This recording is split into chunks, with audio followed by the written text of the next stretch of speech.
You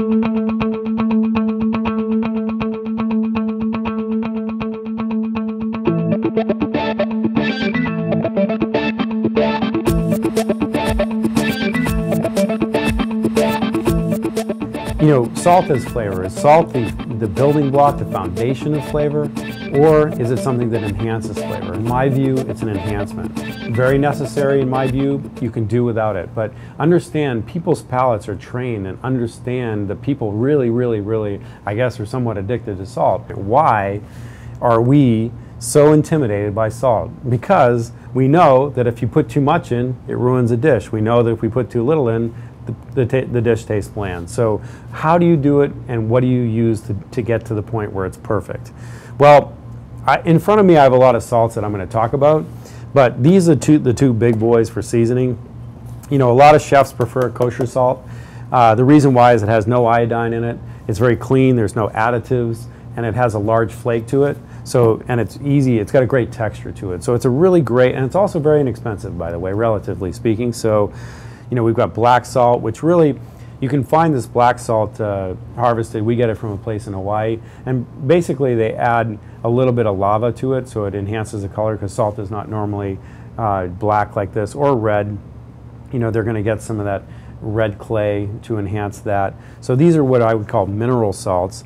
And then you can get smoked salts. This is alderwood smoked salts. This is a common cooking enhancement.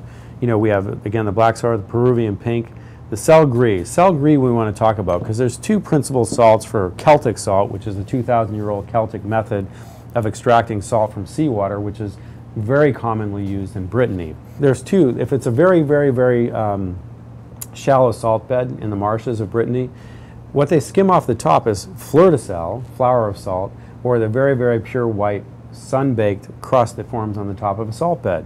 And in the bottom of the salt bed, what forms is sal gris, which is gray salt. And that just has some very non-harmful minerals in it, which makes it gray. It's not as clean or pure as a fleur de sel. So where do you begin the salt process? I always do it at the end. I finish with salt. I always finish with salt, because it's one of those paths you go down that you cannot return from. So understand the nature of salting. When you're using kosher salt versus a very fine sea salt, it's not going to dissolve as quickly.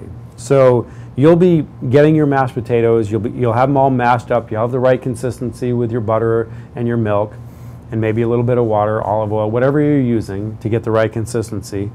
And then you're going to start salting. So go slowly, go methodically, allow for it to be absorbed, and then, you know, you'll have to maybe add a little bit more, and then get it to a point where there's a baseline. You can just start to feel and taste the seasoning.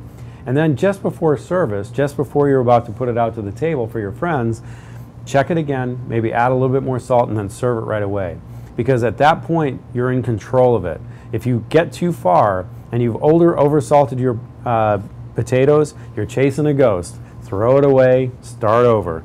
Really, I'm telling you, I've tried a million ways. People say, oh, put a cork in it, you know, put egg whites in it, put this, that in it, cream, butter, more potato. You're going to be working at this thing so much longer than it would just take to peel a couple more potatoes, boil them up, start over. You remember, it's very subjective. Either you like salt or you don't like salt. I'm not going to get into the health aspects of salt, but some people have a low threshold for salt, meaning they like very little, and some people like a lot. Chefs tend to like a lot of salt. Chefs tend to push the seasoning of their dishes to a high level of tension. And that's, to me, what salt is. It's just a flavor added punch. And I love using it. I love eating it. You know, I could take a spoonful of this stuff, a little teeny demi-tasse, and eat any one of these salts and enjoy it immensely.